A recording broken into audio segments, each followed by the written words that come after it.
할렐루야. 평안하셨는지요? 요즘 기도에 대해서 깊은 기도에 대해서 계속 단계별로 해서 올리고 있는데 지금 6단계까지 올렸습니다.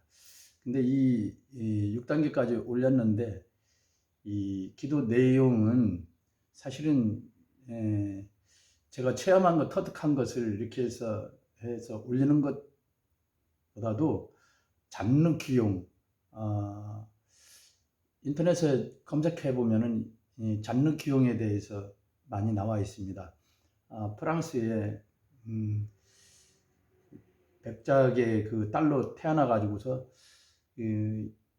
예수님을 만나고 나서 엄청난 평생 동안 핍박을 받으면서 고통받고 그러다가 결국은 끝내 감옥에서 가톨릭과의 전쟁에서 그 끝까지 싸우면서 그렇게 해서 이기고 결국은 감옥에서 마지막에 순교를 하셨는데, 이분이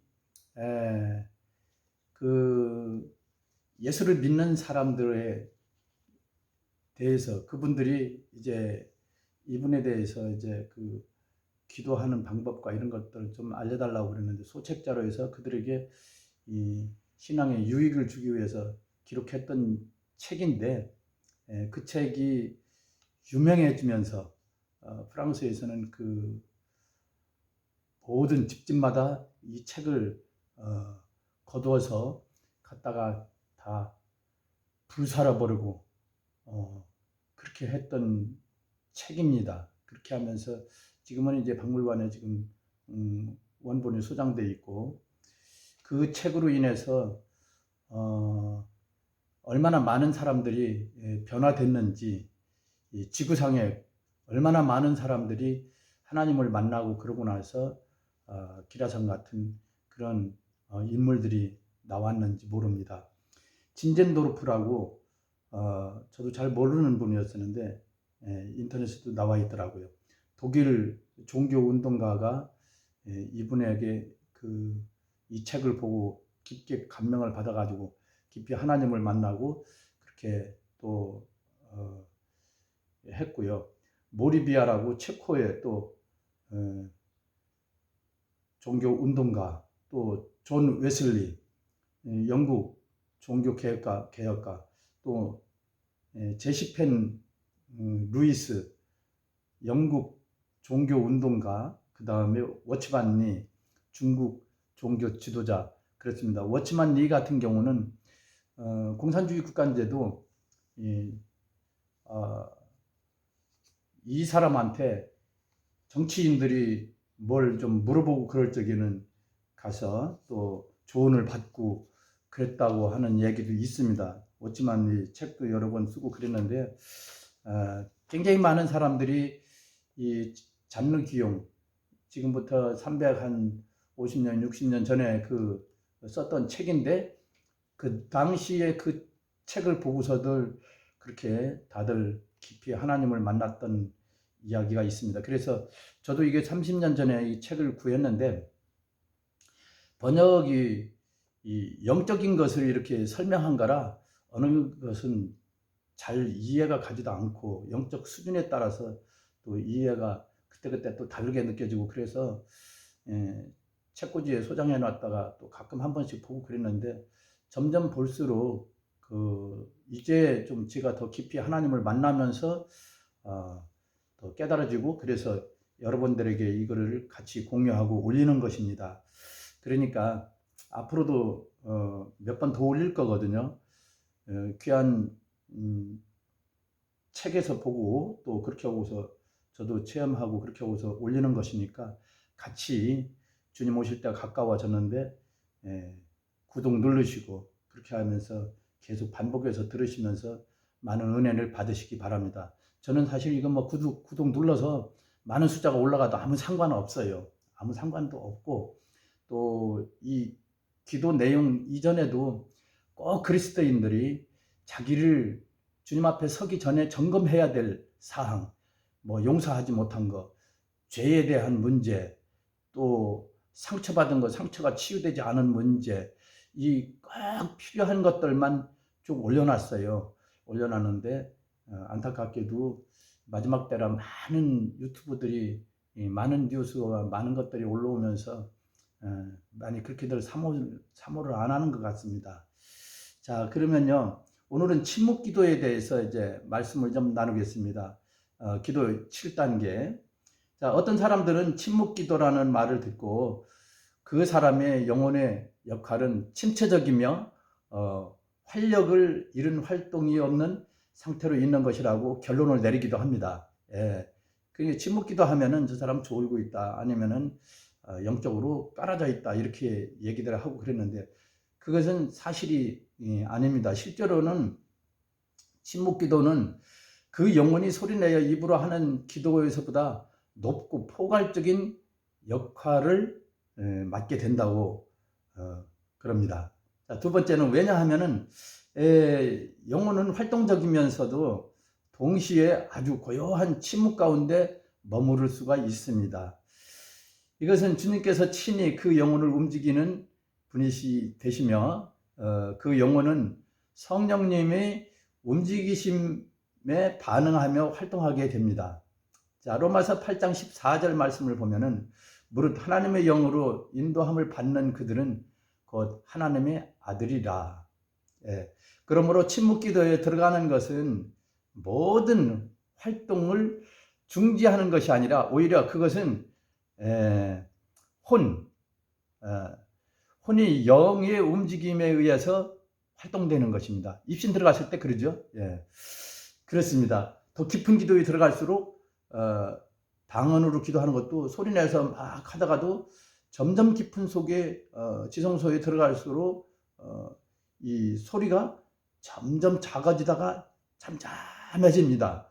예, 그거와 마찬가지로 지금 그 말씀을 드리는 거거든요.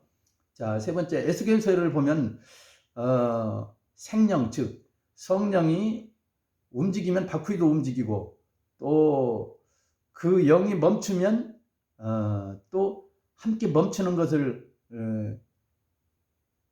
그렇게 성경에 기록되어 있죠. 그와 마찬가지로 침묵 기도는 들어가는 것은 마치 그러한 바퀴와도 같다고 그래요. 천천히 돌아갈 때는 바퀴가 보이는데 빨리 돌아갈 때는 바퀴가 제대로 잘 보이지 않잖아요. 그 다음에 네 번째는 성령께서는 자신의 속성을 결코 높이지 않으신다. 성령 자체를 자기가 이렇게 높이고 이러지는 않으신다는 것이요. 그러나 사람은 자기 스스로 자기를 높일 때가 많습니다. 자기를 드러내고 이렇게 할 때가 많다는 것이죠. 성령께서는 궁극적인 목표를 향하여 곧장 나가신다. 곧장 직진해서 궁극적인 목적으로만 향해서 가신다는 거죠. 여기서 궁극적이라는 것은 하나님과 연합하는 관계를 이야기하는데, 그러므로 기도 중에 영혼으로 하여금 아무것도 하지 않게 해야 된다는 것이죠. 단지 그 영혼이 궁극적인 목표에 이를 때까지 성령을 따르기만 하는 것입니다. 성령을 따르기만 하는 것입니다. 그리하여 그 영혼은 성령과 완전히 일치되는 것이죠. 자, 그러면 또 침묵 기도의 실제에 대해서 이제 한번 알아보겠습니다.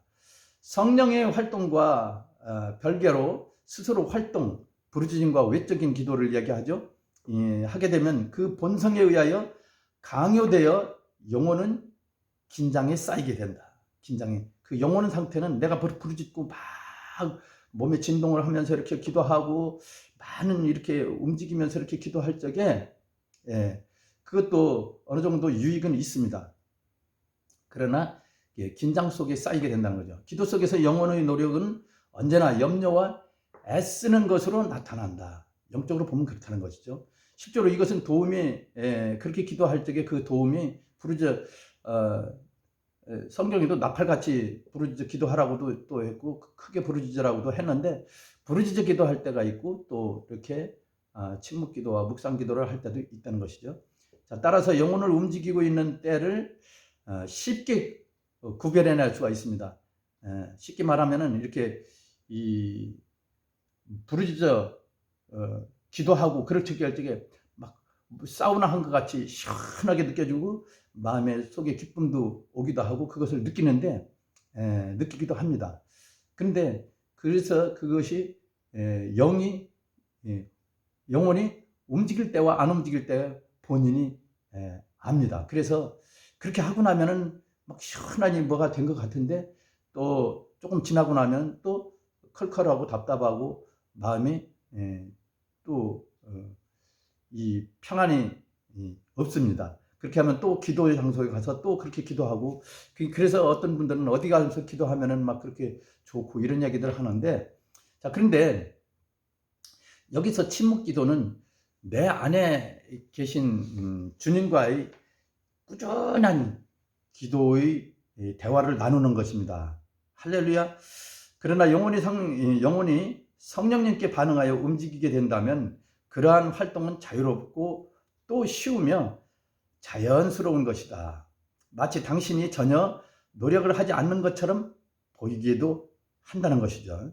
시편 침묵기도는 노력하는 것 같이 안 보입니다. 그 얘기를 하는 거예요.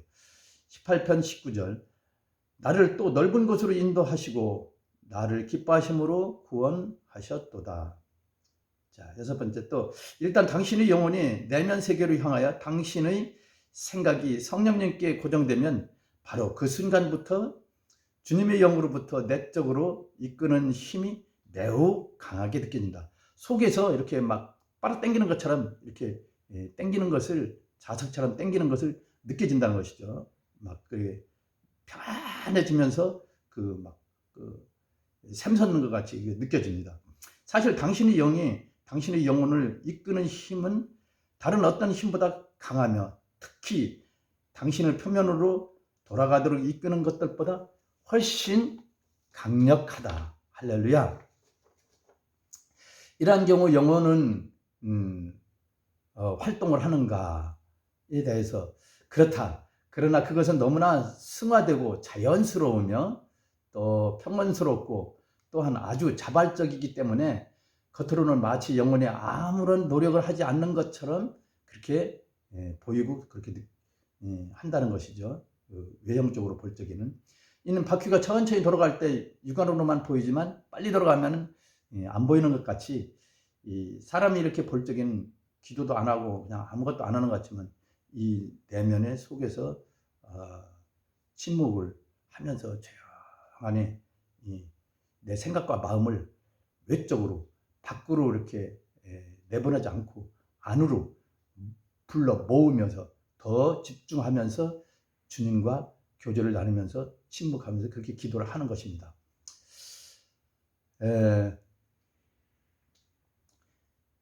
바로 하나님 안에서 안식하고 있는 영혼의 모습과도 같다.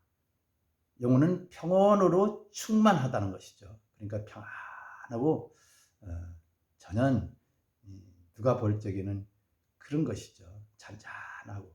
그러므로 당신의 영혼이 평온한 상태를 유지하라. 평온한 상태에 있을수록 하나님을 향하여 더 빨리 나아갈 수 있게 된다.